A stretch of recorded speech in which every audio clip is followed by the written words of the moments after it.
Hello, नमस्कार दोस्तों। और यह है talk to remember, a walk through Dariche. तो hi, hello, hello Kunal, hello,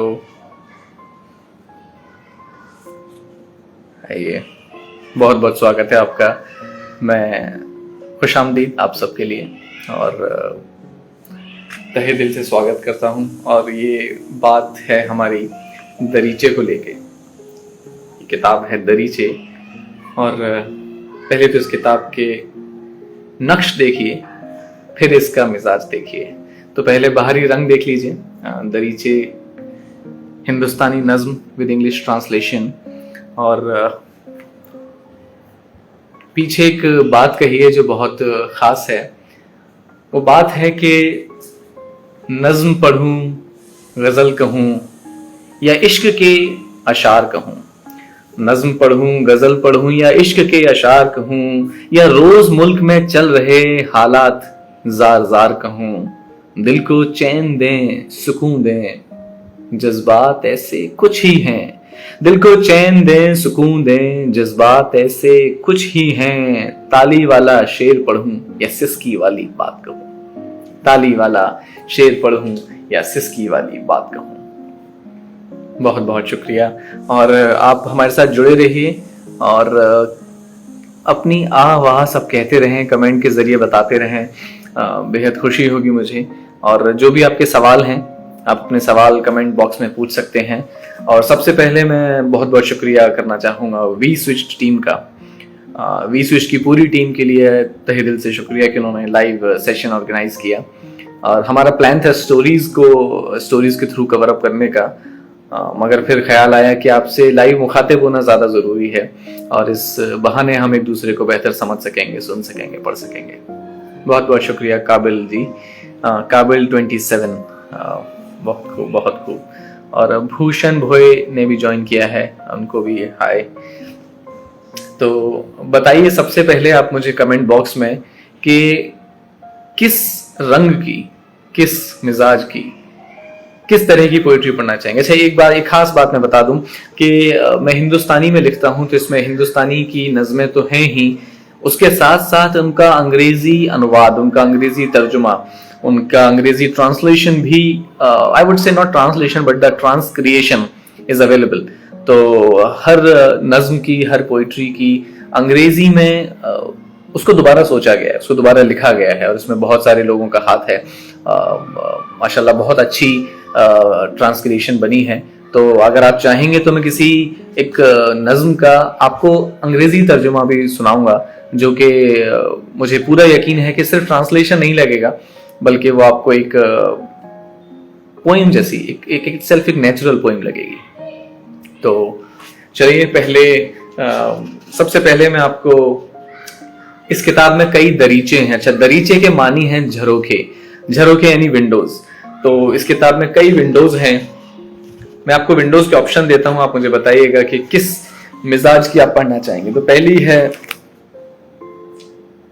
दरीचाए जिंदगी। तो दरीचाए जिंदगी में हमारे पास जिंदगी से जुड़ी नज़में हैं और इसमें आप देख सकते हैं कि पेंटिंग है, जो पहला सब कवर पेज है, जो मेरे बहुत खास और अजीज दोस्त अशोक हैं जिन्होंने ये पेंटिंग बनाई है। तो दरीचाए जिंदगी ये एक सब कवर है, यहां से शुरू होती है। उसके बाद है दरीचाए मोहब्बत, ये दूसरा सेक्शन है इस किताब में। और तीसरा है दरीचाए टीस, जिसमें आप समझ सकते हैं कि टीस से रिलेटेड पोएम्स हैं और उसमें उस तरह की नज़में हैं। और दरीचाए कुदरत, ये देखिए इसमें सारी कुदरत से रिलेटेड, नेचर से रिलेटेड, और नेचर हमारे बीच में एक बहुत खास कहना चाहिए शय है। तो दरीचाए कुदरत। उसके बाद दरीचाए याद, कई पोइट्रीज जो हमको अपनी याद में, हमारे जहन में, हमारे ख्यालों में ले जाए वो हैं। और फिर आखिरी है दरीचाए ख्याल। तो इतने मिजाज की नज़में हैं इसमें। तो सबसे पहले आप मुझे बताइए कि जिंदगी से रिलेटेड सुनना चाहेंगे, लव से रिलेटेड सुनना चाहेंगे, या सेपरेशन से रिलेटेड सुनना चाहेंगे? आपके सवालों का, आपके इंतज़ार है, आपके चॉइस का, तो बताइएगा। कुछ कमेंट हैं। जिंदगी, वाह बहुत खूबसूरत जिंदगी कहा है, और रंग केसरी हो और मिजाज इश्क का। शुक्रिया। हिंदी नज्म, थैंक यू सो मच। तो चलिए सबसे पहले मैं आपको जिंदगी से सुनाता हूँ। जिंदगी मेरा बहुत पसंदीदा मौजू है और इस जिंदगी पर कई बातें कही हैं और काफी अरसे से कहता आ रहा हूँ। तो जिंदगी पर पहली नज्म पेश करता हूँ, सुनिएगा। बड़ी अजीब सी है ये जिंदगी। पहली नज्म पढ़ रहा हूँ अपनी किताब से, जिसका उन्मान है, जिसका टाइटल है जिंदगी खत्म से शुरू होती। तो बड़ी अजीब सी है ये जिंदगी और बड़ी अजीब इसकी शुरुआत। सुना था चिंगारी से लौ बनती है, सुना था चिंगारी से लौ बनती है, पर यहाँ तो दो लौ मिल एक चिंगारी पैदा करती है। शुरुआत से भी ज्यादा अगर कुछ अजीब है तो वो है इसका अंजाम। रेत की घड़ी सा पल पल गिरना और एक रोज खत्म हो जाना। जिंदगी में इतनी मशक्कत, इतने फजीते किस लिए? बस एक मौत के लिए। जिंदगी में इतनी मशक्कत, इतने फजीहते किस लिए? बस एक मौत के लिए। फर्ज करो कि कभी यूं होता कि जिंदगी खत्म से शुरू होती। फर्ज करो कि कभी यूं होता कि पहले हमारा इंतकाल होता, कम से कम कुछ ना सही अंजाम का किस्सा तो खत्म होता। आंख खुलती तो कहीं बुजुर्ग खाने में कांपती हड्डियों में पैदा होते, शुरू में ठिठुरते सिकुड़ते और फिर धीरे धीरे हर दिन बेहतर होते जाते, और जिस दिन मजबूत हो जाते वहां से धक्के दे के निकाल दिए जाते। कहा जाता जाओ जाकर पेंशन लाना सीखो, जाओ जाकर पेंशन लाना सीखो। फर्ज करो कि कभी यूं होता, फिर हम कुछ और बरस की पेंशन बाद दफ्तर को अपने कदम बढ़ाते, एक महीना और घिसते, फिर पहली तनख्वाह पाते, एक नई घड़ी नए जूते लाते। कुछ 35 बरस धीरे धीरे माथे की हर उलझन सुलझाते, और जैसे ही जवानी आती महफिल में मशगूल हो जाते। शराब शबाब और कबाब आखिर किसको ना भाते। दिल में सिर्फ जायका जमता, कोलेस्ट्रॉल का खौफ नहीं, और जैसी मौज ऊंची सागर की वैसे हौसले मैट्रिक में आते। अब तक सब रंग देख चुके थे, प्राइमरी भी पार कर ही जाते। फर्ज करो कि कभी यूं होता, एक सुबह जब आंख खुलती खुद को नन्हा मुन्हा पाते, जो ऊँग रहा है बिस्तर में कि बस घास में दौड़ूं यही धुन है, कि बस घास में दौड़ूं यही धुन है। फर्ज करो कि कभी यूं होता, ना उम्मीदों का बोझ रहता, ना जमाने की कोई फिक्र, बस मेरी गुड़िया मेरा गुड्डा मेरा अपना शहर। और एक सुहानी रात जब नाच रहा था चांद आसमां के आंगन में, हम एक नई जान बन कभी किसी गोदी में तो कभी किसी सीने पे आते। और इस आखिरी पड़ाव में अपनी जिंदगी के वो आखिरी 9 महीने खामोश मगर चौकस तैरते हुए रईसी में, खामोश पर चौकस तैरते हुए रईसी में, जहां हमेशा गर्म पानी है, एक थपकी भर से रूम सर्विस आ जाती है, और जब भी दिल करे कोई सर सहला ही देता है। वहीं कहीं किसी गुमनाम लम्हे में हसरत और जरूरत के बीच, वहीं कहीं किसी गुमनाम लम्हे में हसरत और जरूरत के बीच हम एहसास बन, सिर्फ एक एहसास बन कहीं अनंत में खो जाते। फर्ज करो कि कभी यूं होता कि जिंदगी खत्म से शुरू होती, ये जिंदगी खत्म से शुरू होती। बहुत बहुत शुक्रिया, बहुत बहुत शुक्रिया, और बहुत शुक्रिया आपका। वाह, काबिल जी अच्छी शायरी कर रहे हैं कि फर्ज करो कि कभी यूं होता कि फर्ज करने को तुम आजाद होते। बहुत शुक्रिया आप सबका, और अच्छे अच्छे कमेंट्स आ रहे हैं आप लोगों के। लव्ड योर एसेंस भाई, बहुत शुक्रिया, बहुत शुक्रिया। और बताइए, हाँ जी, जैक डीन, वाह वाह, बहुत शुक्रिया जैक डीन जी। तो ये थी जिंदगी पर एक नज्म। अब जिंदगी पर एक नज्म मैं आपको सुनाता हूं, छोटी सी है। ऑफेंडेड लाइफ, बेआबरू जिंदगी। बड़ी बेआबरू सी है ये जिंदगी, बड़ी बेआबरू सी है ये जिंदगी कि खुद जीने का सलीका भी नहीं जानती। अच्छा, ये नज्म भी मैं इसी किताब से पढ़ रहा हूं और नज्म का टाइटल है बेआबरू जिंदगी। बड़ी बेआबरू सी है ये जिंदगी कि खुद जीने का सलीका भी नहीं जानती, रहती है खुद किताबों में कैद और हमें अपना एक सफा तक नहीं मानती। सफा इज पेज। तो रहती है खुद किताबों में कैद और हमें अपना एक सफा तक नहीं मानती। अब कहां वो नीम के आगोश में निम्बोरी से किस्से हुआ करते हैं। अब कहां वो नीम के आगोश में निम्बोरी से किस्से हुआ करते हैं। अब तो एक ही जिंदगी के मानो तमाम हिस्से हुआ करते हैं। अब कहां वो नीम के आगोश में निम्बोरी से किस्से हुआ करते हैं। अब तो एक ही जिंदगी के मानो तमाम हिस्से हुआ करते हैं। किसी हिस्से में जीते हैं तो किसी में पल पल मरते हैं। किसी हिस्से में जीते हैं तो किसी में पल पल मरते हैं। सांसों के कतरों की माला है, हर रोज हम पे रोते हैं। वो कहते हैं कि काफिर हूं मैं, मुझे मजहब नजर नहीं आता। वो कहते हैं कि काफिर हूं मैं, मुझे मजहब नजर नहीं आता। न जाने कैसे इंसान है वो जो उन्हें इंसान नजर नहीं आता। न जाने कैसे इंसान है वो जो उन्हें इंसान नजर नहीं आता। वैसे किफायत का जमाना है, सलीके से इश्क कीजिए। जो दिल में कैद है सफीना, उसे कैद रहने दीजिए। बड़ी बेआबरू सी है ये जिंदगी, बड़ी बेआबरू सी है ये जिंदगी। बहुत बहुत बहुत बहुत शुक्रिया। ओके, अब लव पे हो जाए। बिल्कुल बिल्कुल। अच्छा, उसके बीच में हम ये भी शुभम का भी शुक्रिया, बहुत बहुत शुक्रिया। और आप बताइएगा, आप अपने, अभी हम चाहते हैं कि हमारे साथ में आप में से कोई आए और अपने विचार नज़्मों पे रखें। और आप सब भी शायराना मिजाज के हैं, तो आप बताइए कि आपको कैसी लगी। बुक एंड पेज का क्या सिंबॉलिक रिलेशन दिया है। ओके, तो बुक है दरीचे एंड पेज का, ओके अच्छा, आई थिंक आप पूछना चाह रहे हैं कि रहती है खुद किताबों में कैद और हमें एक अपना सफा तक नहीं मानती।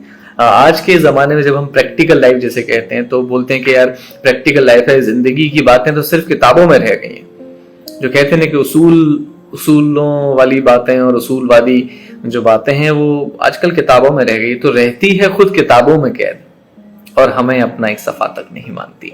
मतलब हमें जिंदगी एक पर्सोनिफाइड है और वो हमें खुद कुछ नहीं समझती और अपने लिए बहुत सारे उसूल हैं, बट हमारे लिए जब जीने पर आती है तो बिल्कुल भी फेयर नहीं है।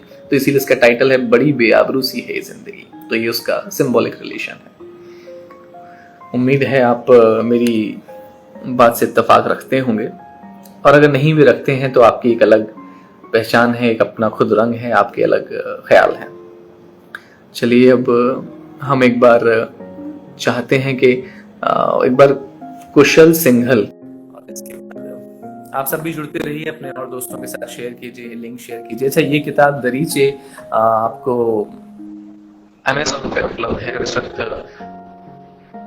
रेड कुर्ता, शुक्रिया, बहुत बहुत शुक्रिया यशु। और इसका मैं आपका टाइटल डाल देता हूँ कमेंट में।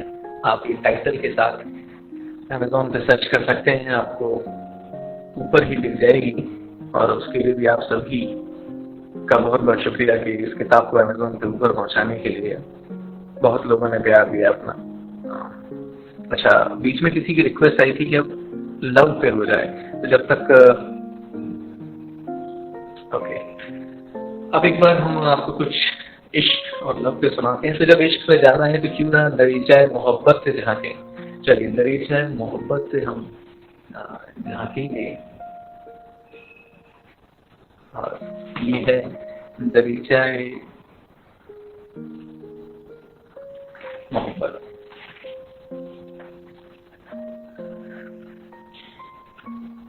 इससे एक नज़्म पढ़ता हूँ, क्या सुनाऊं तुझे।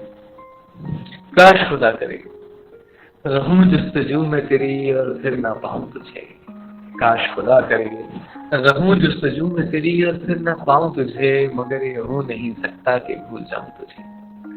रहूं जुस्तजू में तेरी और फिर ना पाऊं तुझे, मगर ये हो नहीं सकता कि भूल जाऊं तुझे।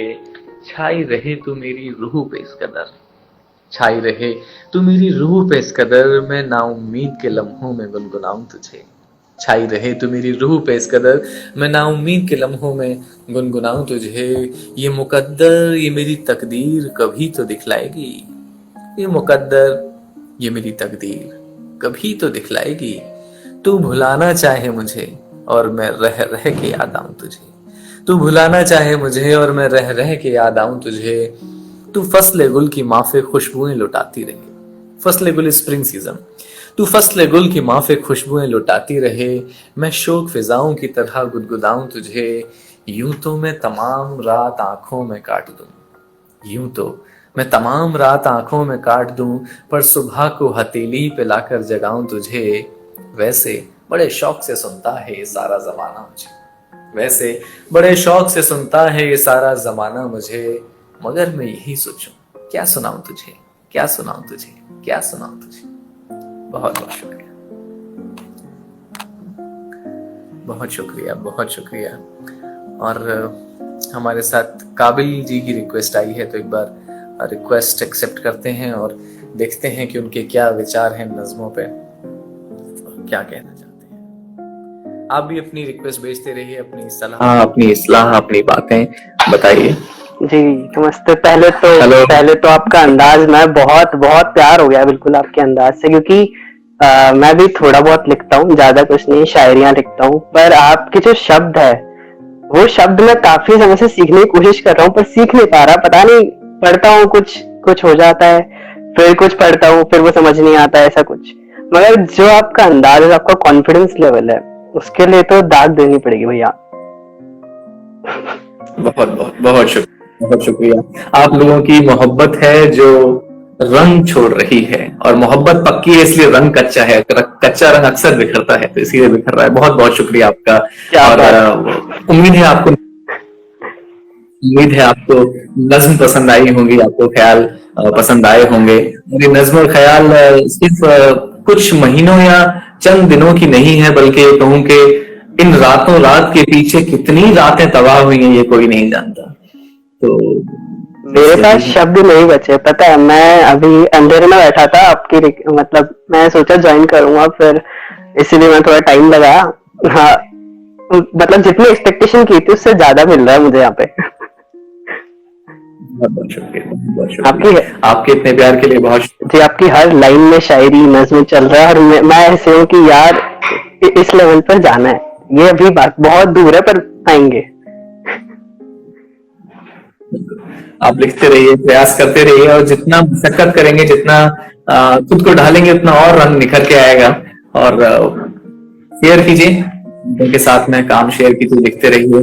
और एक जो भी, जब भी आप इस किताब को लें, जब भी पढ़ें, तो मेरा पर्सनल हमेशा ये रहेगा कि आपको किसी भी लाइन, किसी भी वर्ड के पीछे अगर कुछ लगता है कि एक्सप्लेनेशन की जरूरत है, तो आप मुझे जरूर लिखें।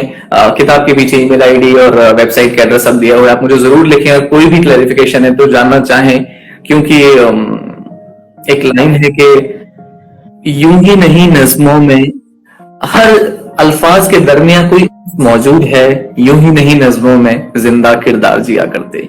तो हर नज़्म में एक जिंदा किरदार जी रहा है, और जब भी आपको उसको जानने का मन हो तो आप जरूर लिखिएगा। बहुत बहुत शुक्रिया। जी बिल्कुल बिल्कुल, मैं बिल्कुल ये किताब खरीदने वाला हूँ, और ये पढ़ना तो बिल्कुल बनता है।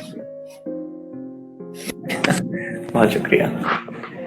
चलिए, ये थे हमारे साथ काबिल जी, जिनका सुनना चाहिए। मतलब मैं बहुत नॉर्मल लिखता हूँ, पर अगर आपका मन है तो इरशाद इरशाद इरशाद इरशाद। मैं ऐसे हर तरह का लिख लेता हूँ नॉर्मल, पर ज्यादा मैं लिखता हूँ 11/8 पे। तो कुछ ऐसे है कि कभी याद आएगा जब तुझे मेरा तुम्हारी जुल्फे सहलाना लौट आना, कभी रास आएगा जब तुम्हें बारिश का पानी भीग जाना, मैं आंखें भर के तेरा इंतजार कर लूंगा, मैं आंखें भर के तेरा इंतजार कर लूंगा, तुम हाथ बढ़ाना और मैं बाहों में भर लूंगा। जी ऐसा लिखा था। बहुत खूबसूरत। तो दोस्तों, सभी काबिल साहब के लिए भी एक बार अपने अपने कमेंट बॉक्स में जाके तालियां बजाइए, बहुत खूबसूरत है। और आप भी आइए और अपने विचार साझा कीजिए। यही एक शायराना शाम है, मिल बैठेंगे, बांटेंगे विचार। बहुत बहुत शुक्रिया कादर जी, बहुत मेहरबानी भैया, बहुत शुक्रिया।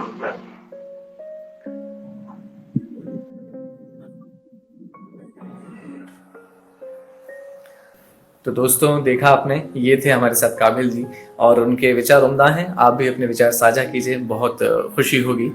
तो उन्होंने एक बात की ही कि बारिश में बाहों में भरने के लिए। तो आइए इस तरह से कुछ खेलते हैं कि अब बारिश की बात करते हैं। बात चल रही है बारिश की, तो मौजू है बारिश का।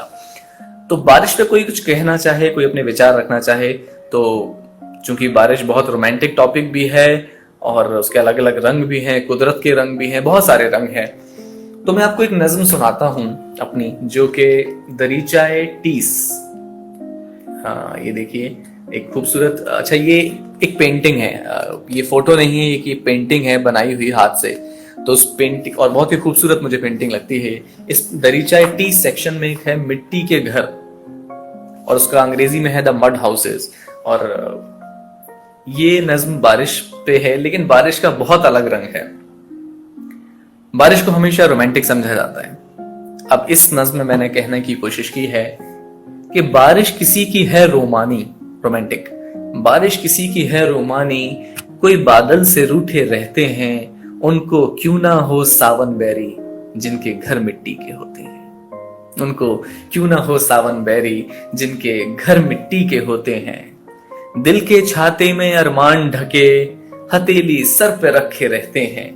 दिल के छाते में अरमान ढके, हथेली सर पे रखे रहते हैं। नहीं उनकी कोई ख्वाहिश करारी, ख्वाब गीली लकीरों में सोते हैं। हमेशा हाथ गीले रहना, कच्ची कच्ची मिट्टी के घर होना, तो उसके लिए कहा है कि नहीं उनकी कोई ख्वाहिश करारी, ख्वाब गीली लकीरों में सोते हैं। तिनका घास जोड़कर सूखा घरौंदा बुनते रहते हैं, इनके गीले निवाले होते हैं।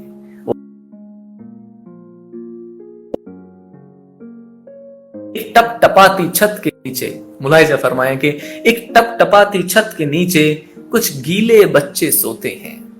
एक टप टपाती छत के नीचे कुछ गीले बच्चे सोते हैं। झमझम में भी सूखा सावन, जिनके घर मिट्टी के होते हैं। झमझम में भी सूखा सावन, जिनके घर मिट्टी के होते हैं, जिनके घर मिट्टी के होते हैं। बहुत बहुत शुक्रिया, बहुत सारा प्यार आ रहा है आपका, बहुत शुक्रिया। तो अच्छा, आप अपने कोई भी विचार, कोई भी ख्याल, कोई भी कलाम पढ़ना चाहें, साझा करना चाहें हम लोगों के साथ, हमारे साथ, a talk to remember, a walk through Dariche, तो रिक्वेस्ट भेजिए।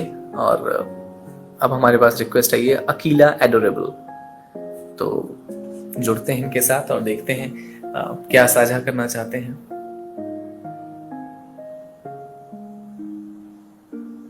ओके, जब तक हमारे पास, hello hello Akila, I think आप हमें विजिबल नहीं हैं। ये आपका कौन सा रंग है जो स्क्रीन पे छाया हुआ है? बहुत स्याह रंग है कोई। I think there is some issue at that side. Okay, we will add her again, and this time let's try for Aryan Verma. Okay, Mr. Aryan Verma, कोशिश करते हैं।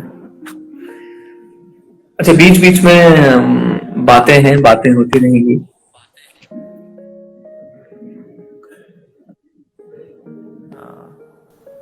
ओके,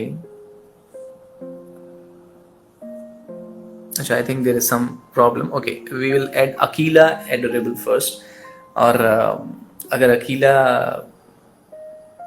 से सुनते हैं कि क्या कहना चाहती हैं। अच्छा, इसके बाद मैं चाहूंगा कि आप एक अंग्रेजी की नज्म जरूर सुने, एक अंग्रेजी में जो तर्जुमा किया गया है वो भी सुनिए, और फिर आप मुझे बताइएगा कि कैसा लगता है आपको। ओके, तो मैं आपको वही सुनाता हूं जो हिंदी में आप सुन चुके हैं, ताकि उसका अंग्रेजी तर्जुमा आप अच्छे से समझ पाएंगे। फिर बताइएगा कैसा है। Okay, so The poem is Just Imagine. This life is so enigmatic. This life is so. No sound, please speak soundful. Okay.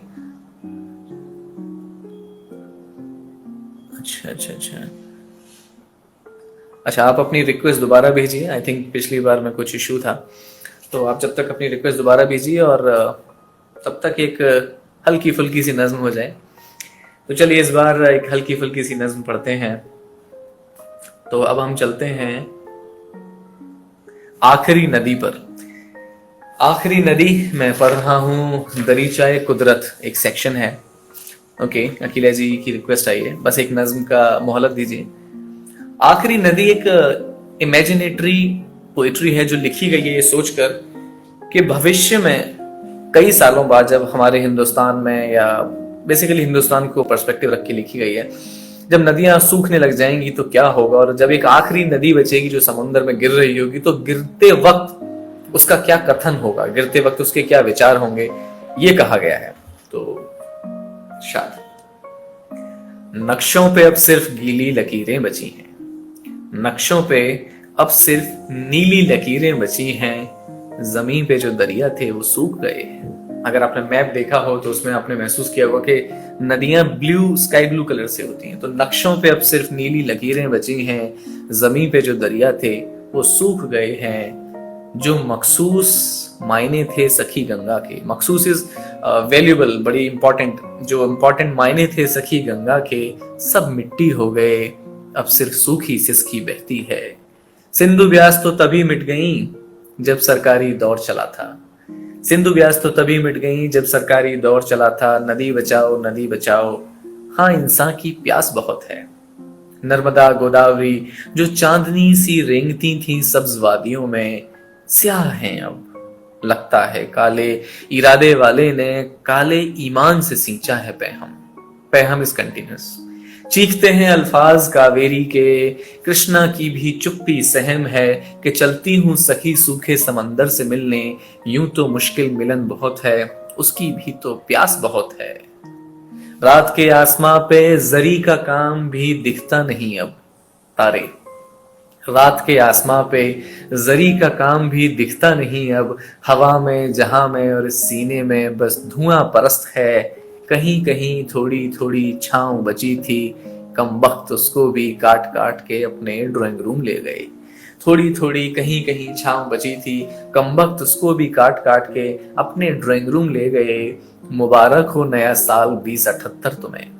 मुबारक हो नया साल 2078 तुम्हें, जहां कागज की रंगीन मौत जेबों में कब्रें भरी हैं. जहां कागज की रंगीन मौत जेबों में कब्रें भरी हैं. नहीं झरने की आहट कहीं, डूबने तक का एहसास नहीं है. मायूस जमी मूक है, कयामत की बस आमद है. तुम जमीन का जेवर लूट रहे हो, नदियां पीने का मद है. बुरा ना मानो सच कहती हूँ, तुम इंसान की प्यास बहुत है. बुरा ना मानो सच कहती हूँ, तुम इंसान की प्यास बहुत है. तुम इंसान की प्यास बहुत है. बहुत बहुत शुक्रिया, बहुत शुक्रिया.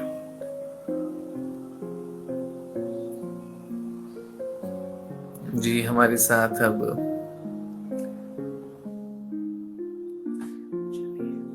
जोड़ते हैं हमारे अगली ऑडियंस में से अगले व्यूअर को, और देखते हैं वो क्या कहना चाहते हैं.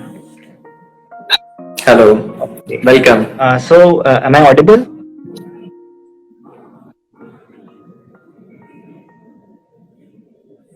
मेरी आवाज आ जी फरमाएं, आपकी आवाज थोड़ी कम आ रही है. ओके. सो मेरा नाम आर्यन वर्मा है एंड मैं बस लिख लेता हूँ.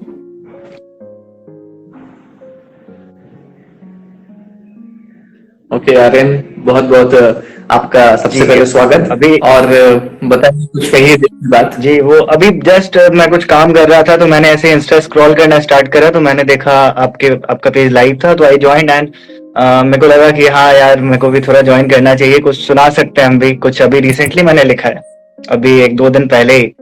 आई होप आप लोगों को अच्छा लगे. तो ये एक्चुअली मैंने लिखा, बट मैं इसे कर नहीं पाया. मतलब इसे मैंने कि ये मैंने लिखा क्या है। तो मुझे मतलब वो एक होता है ना कि आप कुछ लिख देते हो बस, उसके अलावा आपके पास नहीं रहता कि हाँ ये किस कैटेगराइज हम इस कैसे करें।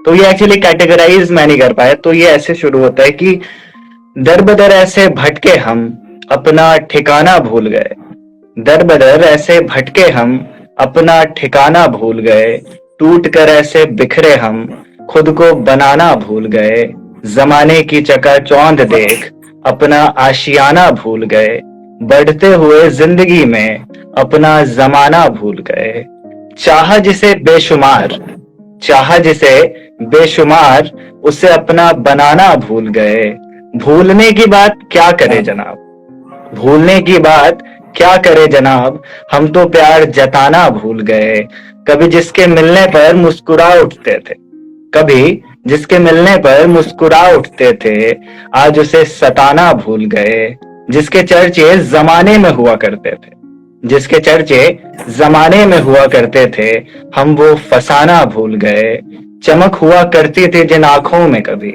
चमक हुआ करती थी जिन आंखों में कभी, हम उनसे नजरें मिलाना भूल गए, दिल टूटा, दिल टूटा तो टूटा ही सही, हम किसी को बताना भूल गए, छोड़ी थी जो शोहरत कभी, छोड़ी थी जो शोहरत कभी, हम वो कमाना भूल गए, मेरे खुदा तू एक एहसान करना, उर्दू में मेरे को हम लोग मेरे कहते हैं, तो मेरे खुदा तू एक एहसान करना, क्योंकि तुम शायद हमारा घर बसाना भूल गए, हमारा घर बसाना भूल गए, अपना बनाना भूल गए, मंजिल दिखाना भूल गए। बहुत खूबसूरत, बहुत बढ़िया, बहुत उम्दा, बहुत उम्दा। और आप बहुत अच्छा लिखते हैं और इसी तरीके से लिखते रहिए। और एक ये जरूर जानना वी स्विच के माध्यम से कि आपको दरीचे को लेकर आपके क्या ख्याल हैं, आपको कैसा लग रहा है, इसमें आपका क्या रिव्यू है? फिर से एक बार बोलिए, मैंने सुना नहीं।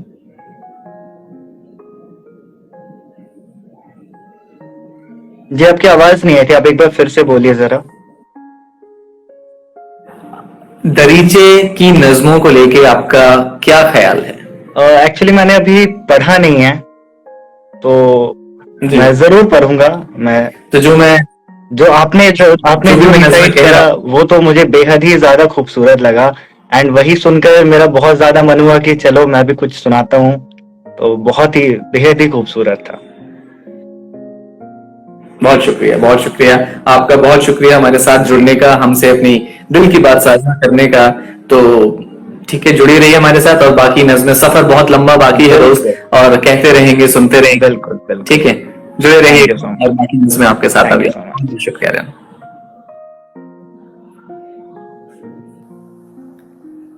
तो दोस्तों, ये थे हमारे साथ आर्यन, जिन्होंने बहुत खूबसूरत अपना कलाम पढ़ा। आपके दिल में जो भी इस तरह की बातें हैं, जो भी कुछ कहना सुनना चाहते हैं, वो a talk to remember walk through Dariche के जरिए वी स्विच के माध्यम पे कह सकते हैं। और बार बार मैं बहुत शुक्रगुजार होना चाहता हूँ वी स्विच का कि कितना अच्छा एक बज़्म, एक कितनी अच्छी मीटिंग उन्होंने ऑर्गेनाइज की है, और जिसके जरिए हम अपनी दिल की बात कह सुन सकते हैं। तो आइए, जब उन्होंने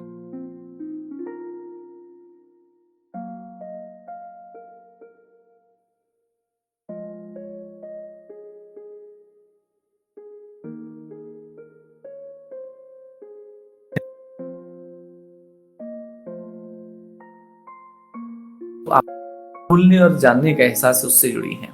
तो आइए, दरीचे कहाँ पढ़ मिलेगी हमें, पूरी पढ़ने की ख्वाहिश है।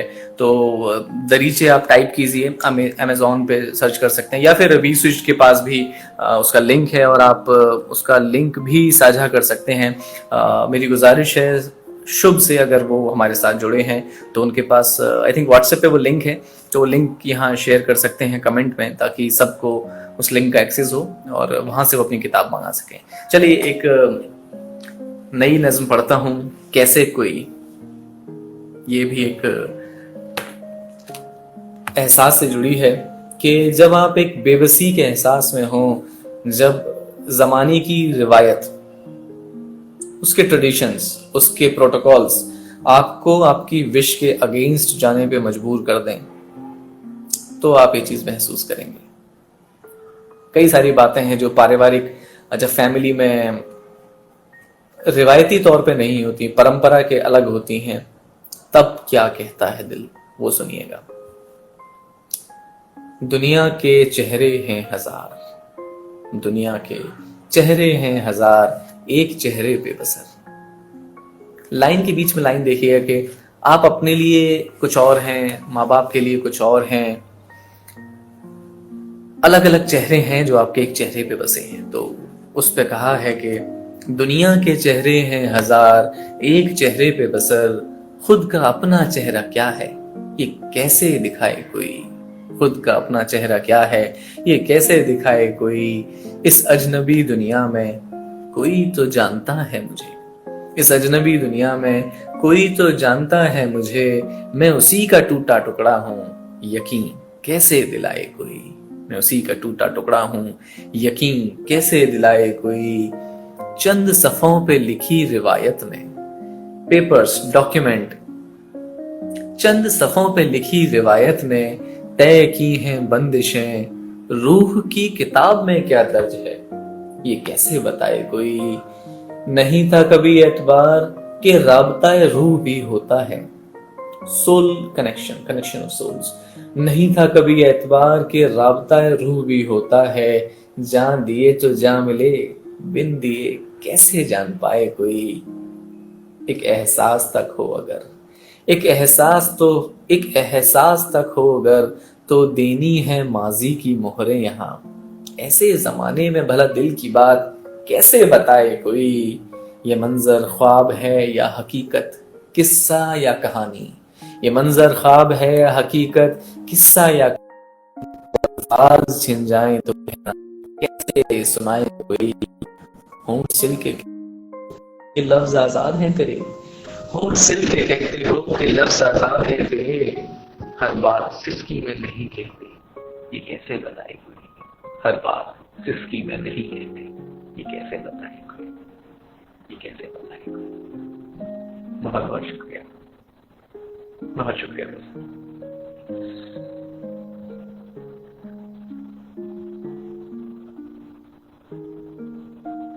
ओके, दरीचे का ऑडिबल आता है तो आप ही से पढ़िएगा जी।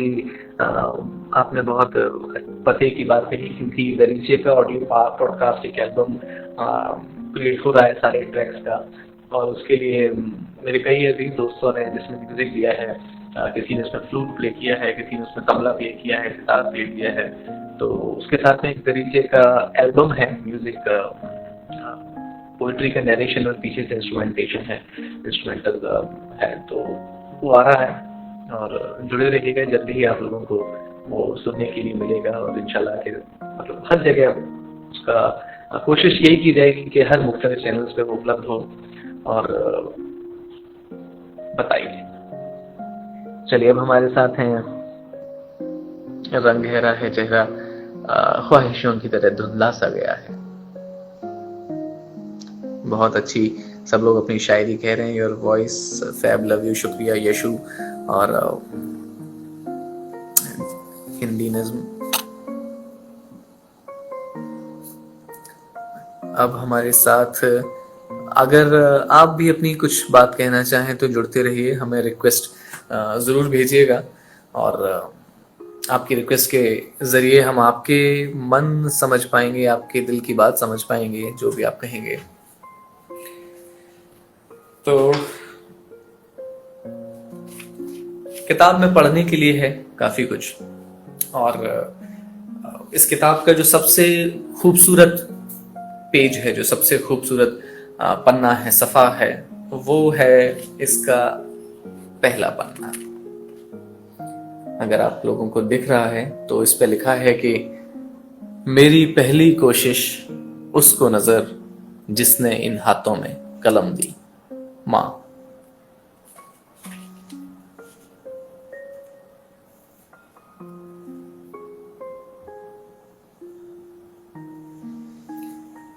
एक नज्म पढ़ता हूं। अभी भी लॉकडाउन हुआ, माइग्रेंट्स हुए, तो उस दौरान मेरी एक नज्म आई थी, मरना कैसा होगा। वो नज्म जब आई तो उसका ऑडियो रिकॉर्ड हुआ था, वीडियो शूट हुआ, और उसको काफ़ी प्लेटफॉर्म्स पे पसंद किया गया। वो नज्म इस किताब में शामिल है जिसका टाइटल है मरना कैसा होगा, और इसमें नीचे फुटनोट्स में लिखा हुआ है कि कोरोना लॉकडाउन के दौरान।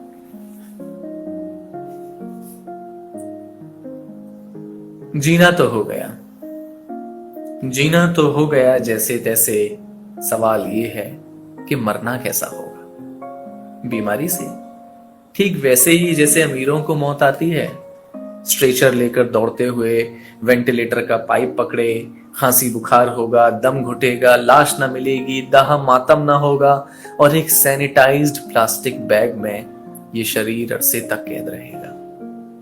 अगर बीमारी से नहीं तो क्या मौत होगी भूख से? 3 दिन से काम मिला नहीं है, घर का चूल्हा जला नहीं था। 3 दिन से काम मिला नहीं है, घर का चूल्हा जला नहीं है। कल तो कुछ दाने बीन के खाए थे, मगर आज शाम का पता नहीं है। कल तो कुछ दाने बीन के खाए थे, मगर आज शाम का पता नहीं है। मजबूरी में पलायन करना पड़ेगा। आप सब वाकिफ हैं उस भयानक मंजर से जब हजारों मजदूर माइग्रेंट्स पैदल चल पड़े थे। मजबूरी में पलायन करना पड़ेगा, मीलों का सफर पैदल चलना पड़ेगा। मालिक के नंबर पे छोटी का फोन आया, बोली माँ बहुत बीमार है, आखिरी दफा देखना चाहती है। मैंने समझाया छुटकी लॉकडाउन है। बोली माँ अगर ऐसे मरेगी तो काहे का टाउन है। सवाल वही है, अगर बीमारी से नहीं, भूख से नहीं, तो क्या मरेंगे गर्मी धूप से? जेठ महीने में होगा सर पे कट्टा या बोरा, पैरों में खून के छाले उठेंगे, सूरज माथे के रास्ते अंदर उतरेगा, पेट में रह रह के शोले अंगारे भड़केंगे, और आंखें नटर जाएंगी। होठ की पपड़ी खुरचने लगेगी, गर्दन एक तरफ अकड़ने लगेगी।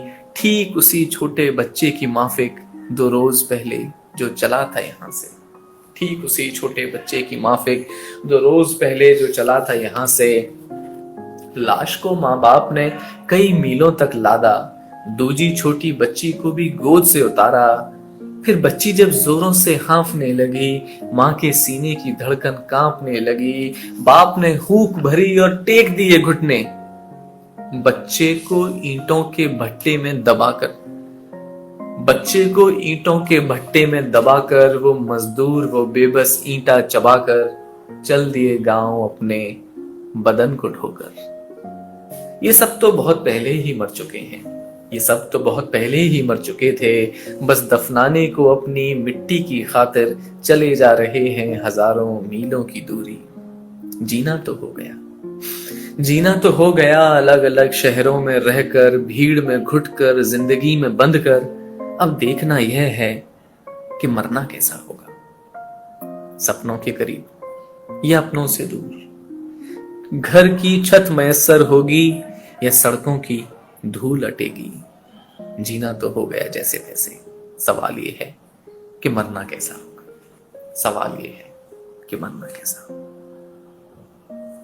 बहुत बहुत शुक्रिया। ओके, अब हमारे साथ हैं शुभ वाडेकर। तो शुभ वाडेकर को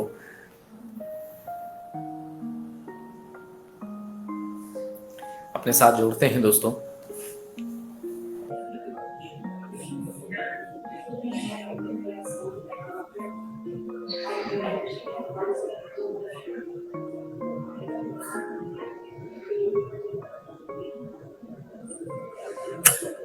कुछ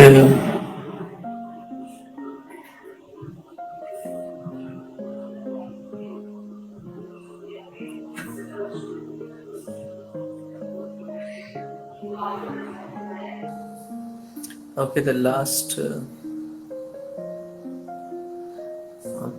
अनेबल टू लॉग इन आ रहा है शुभ का। दोबारा कोशिश करते हैं।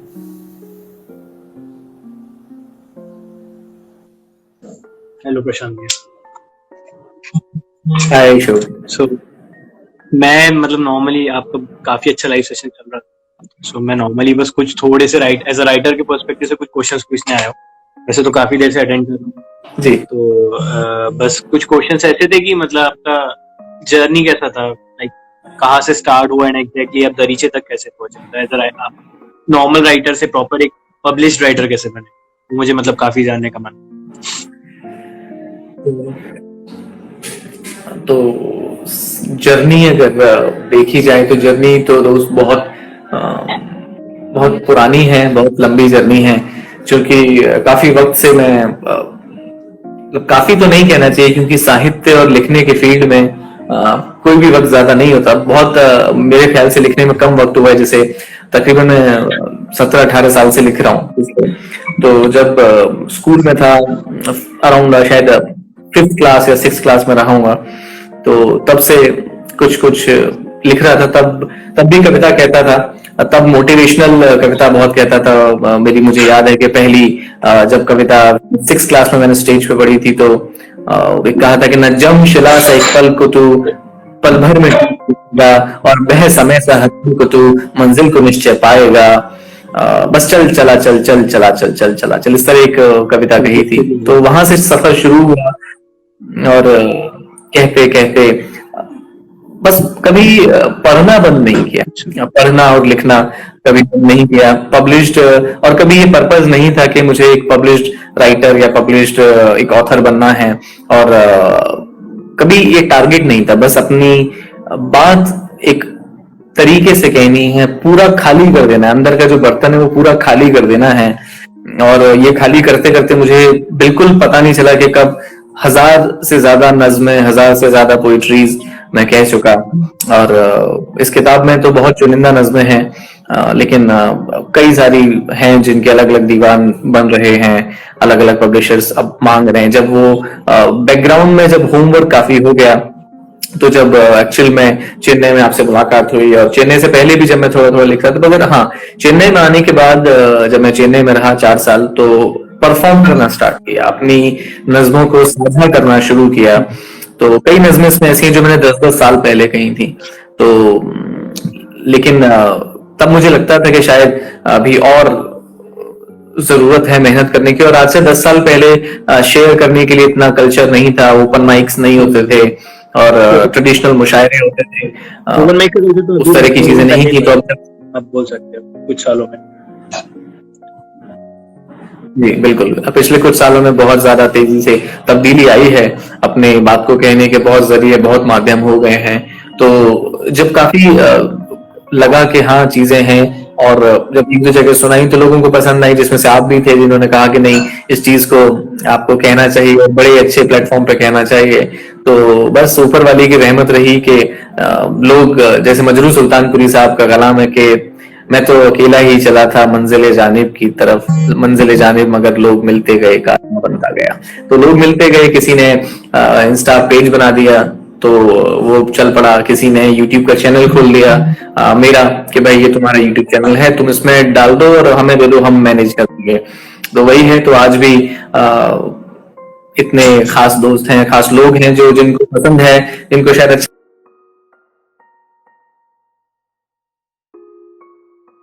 गलत आ गई। परफॉर्म करते करते वो जो पब्लिशर था, ये PW जिनकी किताब है, वो वहां पे मौजूद थे, तो उनको कलाम पसंद आया। उन्होंने एक कंपटीशन था जिसमें शायद prize, first second third prize था, तो मुझे वो प्राइज मिला। उस प्राइज के दौरान उन्होंने कहा कि हम आपकी किताब छापना चाहते हैं, ये किताब बाहर आनी चाहिए। तो तब भी मेरा कोई पर्पस पब्लिश बनने का एक टारगेट नहीं था। जैसा कि आज मैं देखता हूँ कि जो न्यू राइटर्स हैं जो लिख रहे हैं, बिल्कुल शुरू किया, उनको बहुत जल्दी है पब्लिश करने की, जल्दी है लाइक्स बढ़ाने की, जल्दी है, बहुत जल्दी है एक हिट पे जाने की।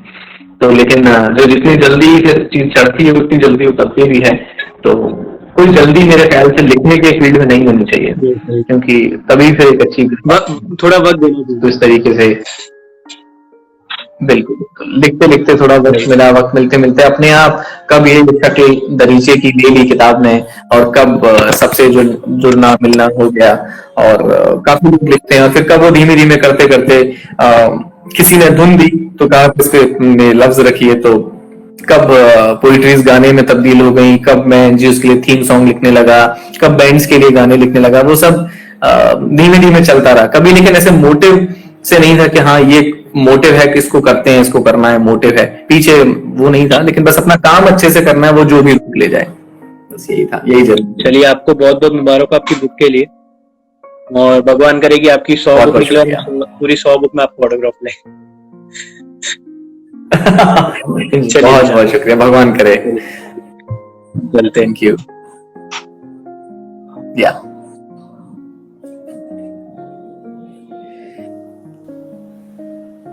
शुक्रिया दोस्तों, ये हमारे साथ थे शुभ वाडेकर।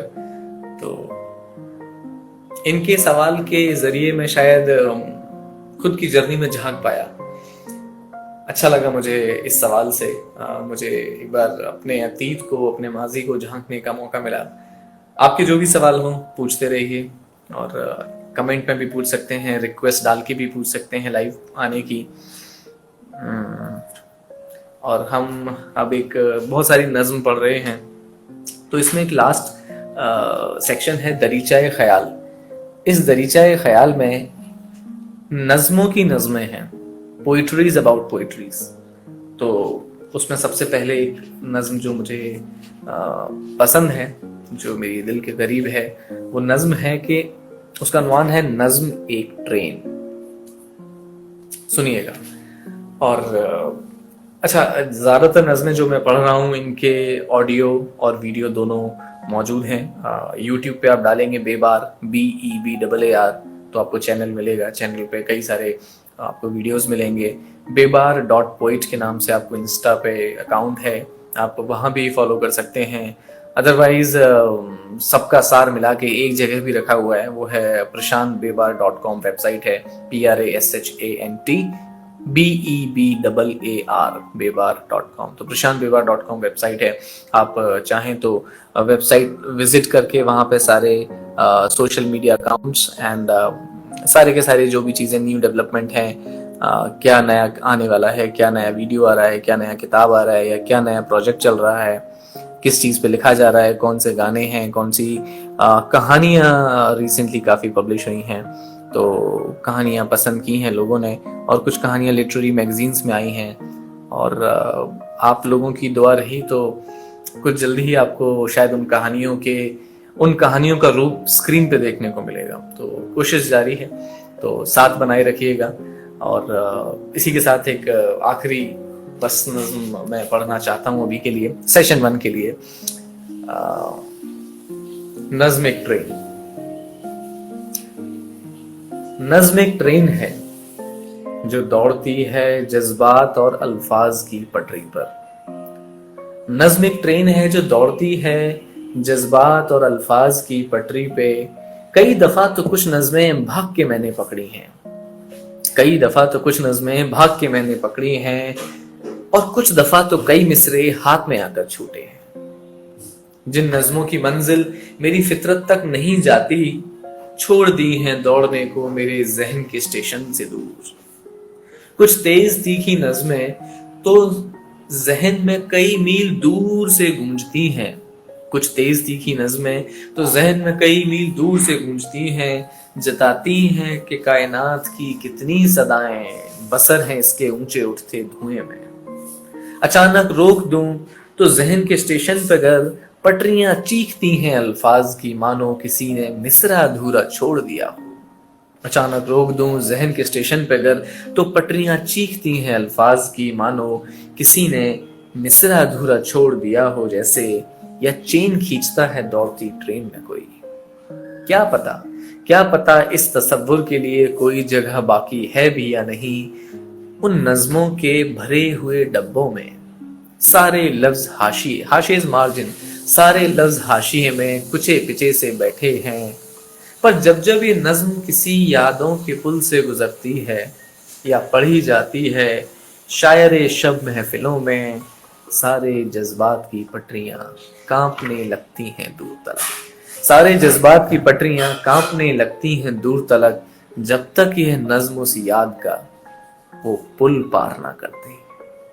एक ट्रेन है नज्म एक ट्रेन है, एक ट्रेन है। बहुत बहुत शुक्रिया, बहुत शुक्रिया दोस्तों, आपका बहुत सारा प्यार मिल रहा है कमेंट में।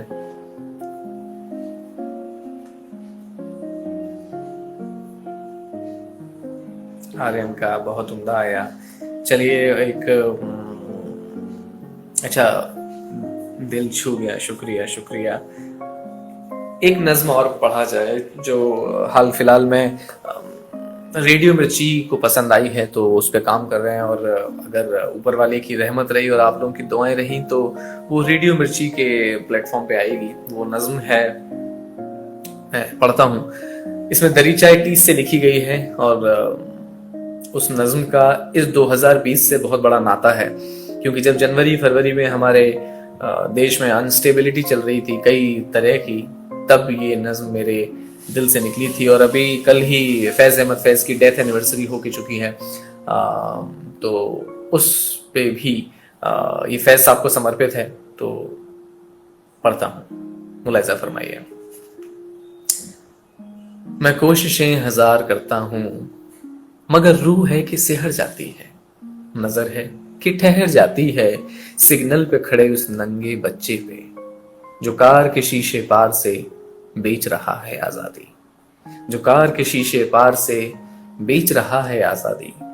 तेरे ख्यालों में डूबकर एक गजल बुननी थी, मोहब्बत में पढ़कर आशिक की राह चुननी थी, मगर जहन की छत है कि टपक रही है, टीस की धूरी लपक रही है, और बन रही हैं तस्वीरें, तस्वीरें बेहिसाब हैं, तस्वीरें बेवा औरत के जर्द चेहरे की, बेवा इज विडो एंड जर्द इज पेल येलो, हैं तस्वीरें बेवा औरत के जर्द चेहरे की, यतीम बूढ़ी आंख में कोहरे की, रोजमर्रा के फंदे में जीवन के मोहरे की।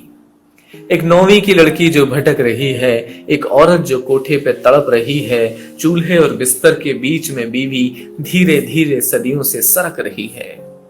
और भी कोफ्त टटोलती तस्वीरें हैं यहाँ, और भी कोफ्त टटोलती तस्वीरें हैं यहाँ, मैं हुस्न और इश्क लिखूं तो कैसे, अस्पताल में घाव लिए मरीजों की कमी नहीं है, यहाँ शहीदों की मौत पे आंखों में नमी नहीं है, बस किसानों तक जो कभी पहुंची नहीं, वो तरक्की कागजों में थमी नहीं है। कूड़ेदान में कपड़े जूते और पुराने सेलफोन के नीचे, कूड़ेदान में कपड़े जूते और पुराने सेलफोन के नीचे, हथेली भर की बच्ची की ठंडी लाश छुपी है, एक परियों की रानी सच्चे प्यार की खातिर अपनी इज्जत अपना यक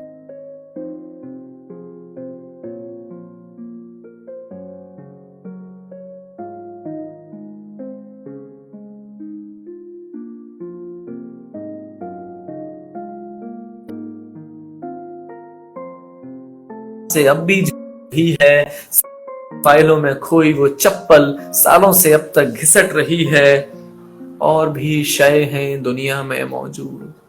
मेरा दोस्त जो कैंसर से घुट घुट के लड़ता है, एक बाप घर खर्च की खातिर खुद से झगड़ता है, घर के पड़ोस में कल ही लिंचिंग हुई है, खबरें कहती हैं सब काबू है, कैसी चीटिंग हुई है। हीर रांझा के हिज्र का दर्द यकीनन है भारी, हीर रांझा के हिज्र का दर्द यकीनन है भारी, जिसमें तिनके भर का भी मुझको भरम नहीं है, मगर फुटपाथ पे सिकुड़ते पेट की भूख के आगे, जिसका जवान बेटा मरा हो उस माँ की हूक के आगे, उस महबूब की जुदाई की कचोट कुछ भी नहीं है, कुछ भी नहीं है। और इन सब के बीच में मोहब्बत की बातें, गुलाब ओढ़े सवेरे लिली फ्लावर की रातें। हम मगर बात ये भी सही है कि तेरी हुस्न अदा से कभी दिल नहीं भरता, बात ये भी सही है कि तेरी हुस्न अदा से कभी दिल नहीं भरता, तेरी याद के दरिया में डूबा मन नहीं उबरता, मगर जमाने में और भी दर्द बचे हैं, हर चुप्पी के पीछे अफसाने लबे हैं, कलम झुक जाती है मेरी उन बेजुबानों की जानिब, जिनके गूंगे फसाने किसी ने सुने नहीं है। मगर ए हुस्न जाना, मगर ए जाना तुम धुएं में आग ना उकेरना, तुम मेरी बेरया मोहब्बत से कभी मुंह ना फेरना। ऐसा नहीं है कि मुझे प्यार हासिल नहीं है, ऐसा भी नहीं है कि दिल दोस्ती मुमकिन नहीं है, मगर अभी इश्क लिखने का दिल नहीं है, अभी इश्क लिखने का दिल नहीं है, अभी नहीं, अभी नहीं। बहुत बहुत शुक्रिया, बहुत बहुत शुक्रिया।